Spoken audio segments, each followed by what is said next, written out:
Hi Tubies, here's Alexandra and welcome to another cooking show.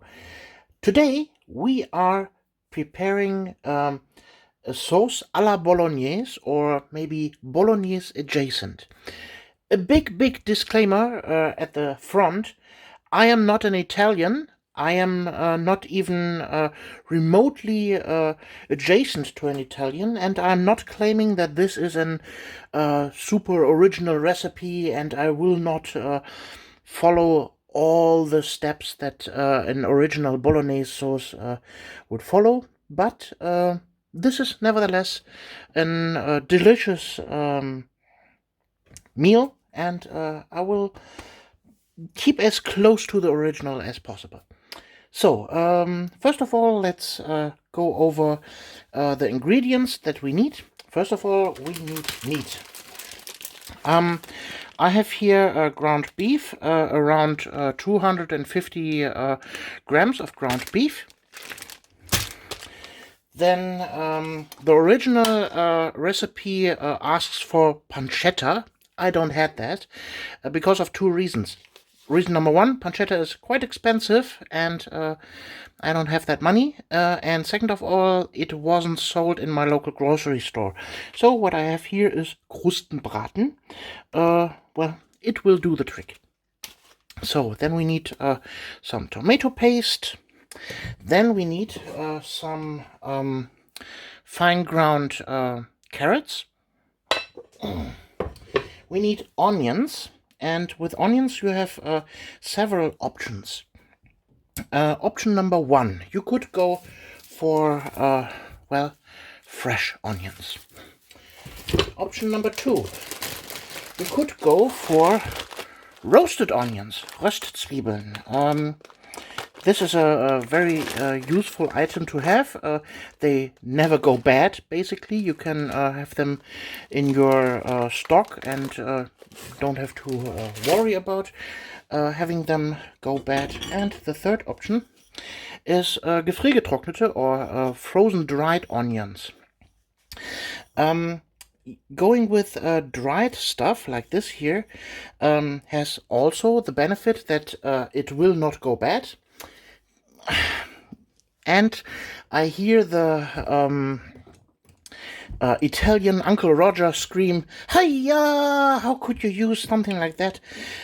Well, it is just a convenient and cheap way to make this if you are on the rush and on the hurry and you don't want to chop your onions yourself. Well, I will go with these and the roasted onions today. Because I don't feel like chopping a lot of onions. I have ground all the carrots already, and so I want to keep it down a little bit. So, also in the original recipe of sauce bolognese, there are no tomatoes, but the Western cuisine leans more towards tomato oriented sauce bolognese, and so we have here some pureed tomatoes that we will add later. Then also the recipe asks for some dairy in form of milk, cream, or yogurt or something of that sort. Also, there you have some options. Option number one, you go for normal whole milk. Option number two, we have again a dry option. This here is dried milk or milk powder, what you do put into your coffee. It is also a cheap and dry way to cook because it won't go bad on your shelf. So the next option you have to cheat a little bit is to use cold slaw instead of grounding out your own carrots and adding milk. Because what is coleslaw basically? If we turn it around, it has white kraut, carrots, apples, sugar, and yogurt. So if you do not feel like chopping onions and carrots, you could go for some coleslaw and just add that to the mix. So then we need some vegetable fond. For deglazing purposes, we go with wine. Original recipe asks for red wine. I personally don't like red wine that much. It adds a lot of acidity and bitterness and sourness to the dish, which we will provide already with the tomatoes. I want to generate a little bit more of a sweet flavor, and therefore I go with meat. It gives the dish a little bit more of a honey flavor and more of a sweetened flavor. So, and then we need garlic. Again, we have the option to go with fresh garlic, and you can crush those. Then we have again the dry option with ground garlic powder.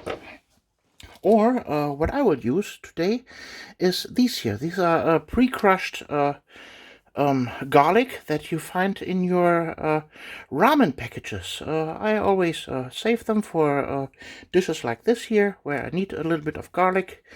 I don't have fresh garlic laying around here. That always goes bad with me. But with those I can have garlic around. So, and then we also need some spice sauce. There you can go with 3 ways. Way number 1 is some Maggi, or you could go with Worcester sauce, or you can go with soy sauce. Whatever you prefer. I will go with soy sauce today. Yeah, and those are the basics, and well, we will cut now to the stage where I have started frying the beef here in my cast iron skillet, and I will chop this up and add it to it, and I will meet you back when it's time to deglaze the pan. Be right back. Okie dokie, now we are back, and you see I'm here frying 250 grams of the ground beef, and now I'm adding some bit of tomato paste to this. Why I'm doing this is because we want to have a Maillard reaction, and the tomato paste will help with that. You are simply stirring it into the meat. So while we are waiting for the Maillard reaction to occur, I have added the carrots to a different pot. I will add some vegetable oil. I would recommend to go for a generic oil like raps oil or sunflower oil. Not olive oil, because the smoking point is of olive oil very low, and it has tendency to generate stark bitterness if you heat it too much. So we will now slightly fry the carrots here in the other pot.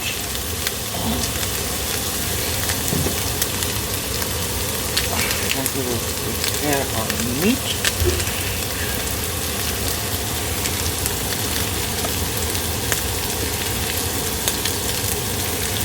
So we are looking for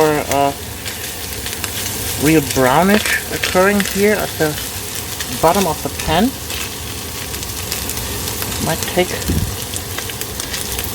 few moments.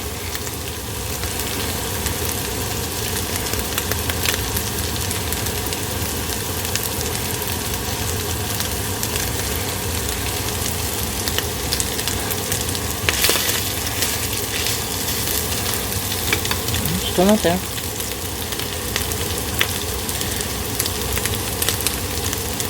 By the way, I'm going here for 50-50 pork and pork and beef.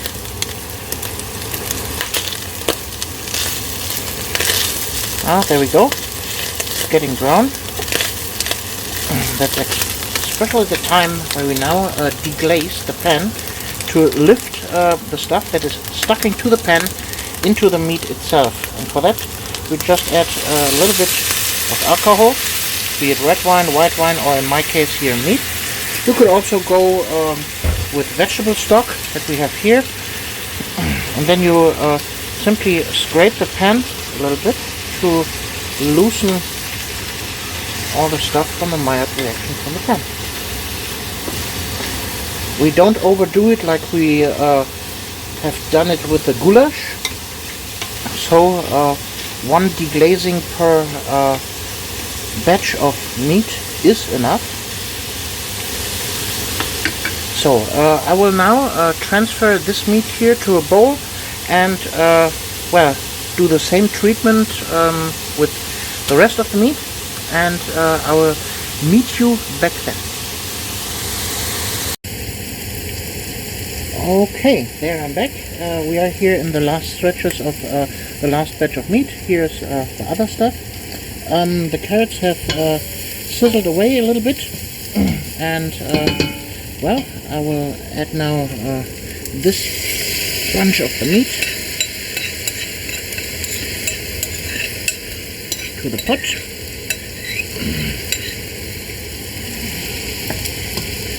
There we go. Give it a good stir so that the carrots don't burn. So at this stage we will now add the coleslaw to the mix.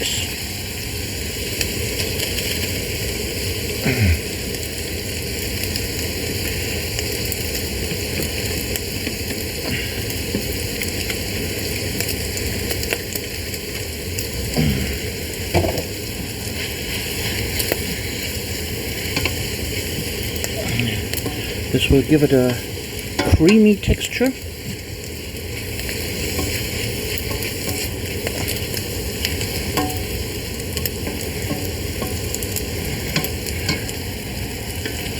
So let's see how this meat is doing. Yeah, coming along nicely. Almost ready to be deglazed.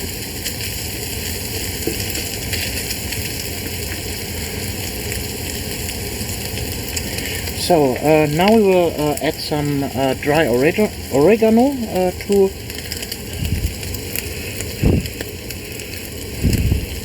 our mix. Then also a little bit of black pepper.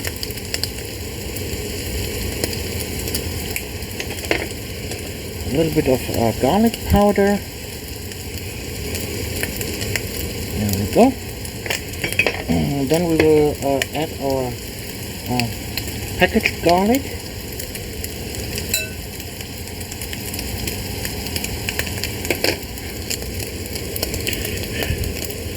You could go, like I said, with fresh garlic at this stage, but I don't have fresh garlic here, so I use those.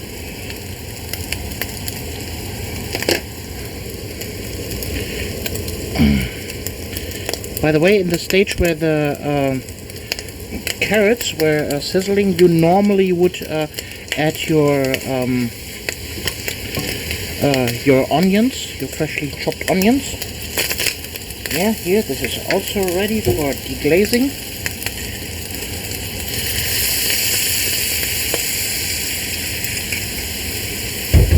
There we go. You see this foaming here? It lifts off all the nice little Maillard reaction flavors from the bottom of the pan right into the meat itself. So let's quickly transfer these now.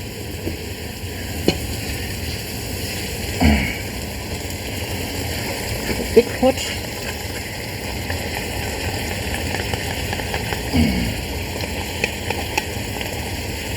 Don't forget to shut off the other one.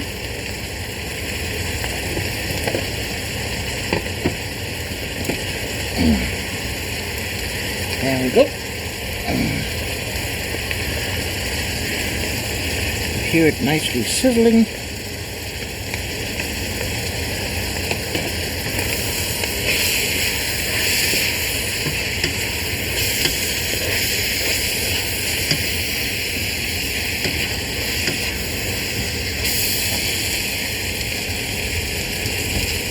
This is the part where we add the vegetable stock.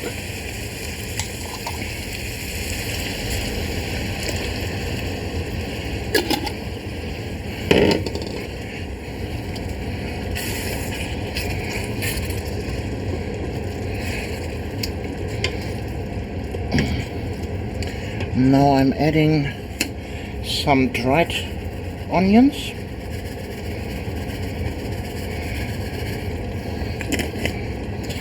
Remember, if you're using dried ingredients like these, always add a little bit of water to the mix.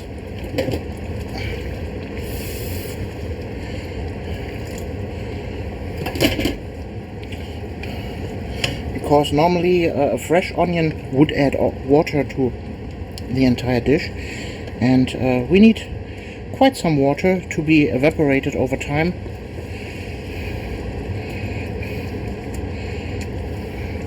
So now we add our roasted onions.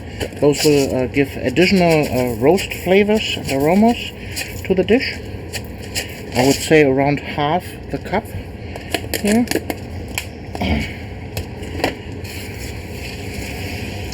Now at this point you would add your milk, your cream fresh or something like that.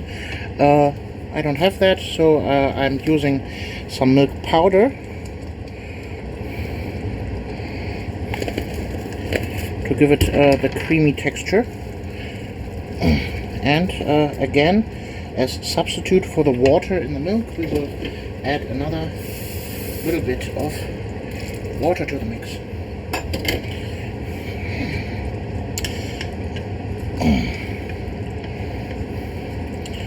So, as another garnish, we will use soy sauce.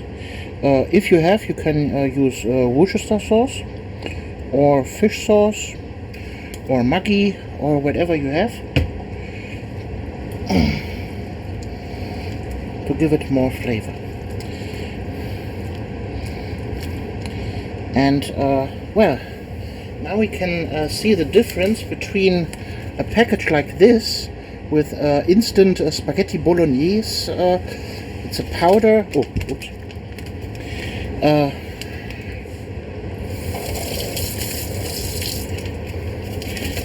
This is a powder with powdered tomato paste and some spices, and you add that to your fried up meat. But in the end, this is in painting terms like a speed paint.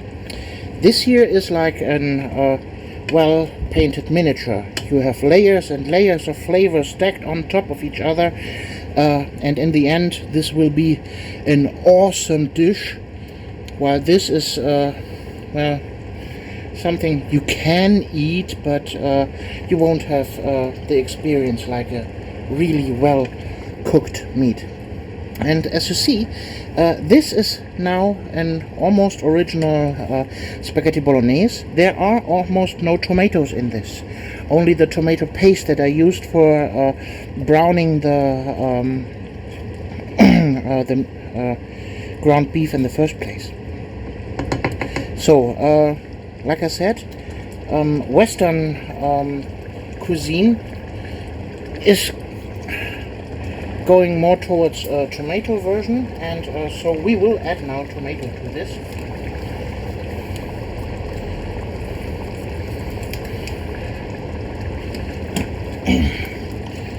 So, there we go. You could also go with crushed tomatoes instead of tomato puree, like I'm here, but this is what I had here in the house. I'm going with that then. So there we go, and it's now getting its signature red coloration. So also we will add about 3 tablespoons of sugar to give it a little bit more sweetness, and a tiny little dash of MSG. I know this is not original, but it will enhance the flavor of the dish overall, and it is definitely worth it to put a little bit of MSG in it. And there you go. This is your spaghetti alla Bolognese, or Bolognese adjacent. Oh my god. Oh my god, this tastes good. This tastes so good. So for the pasta that you use for this dish, normally it screams for spaghetti bolognese, but actually spaghetti is not the correct choice for this dish. I would opt for Bandnudeln this here, or spirelli noodles, because they can transport the sauce better than the spaghetti can. Spaghetti are really good for very thin sauces, but this here will be a very thick meat sauce, and we will reduce the heat now to 1/3, and this will simmer now for about 1 to 1.5 hours. So all the water, not all of it, but a lot of water will evaporate and condense the flavors even more. Well, then cook up some pasta to it and serve it. I hope you like this little cooking stream of mine here, and we will see us in the next video. You're Alexandra, and continue playing with your food.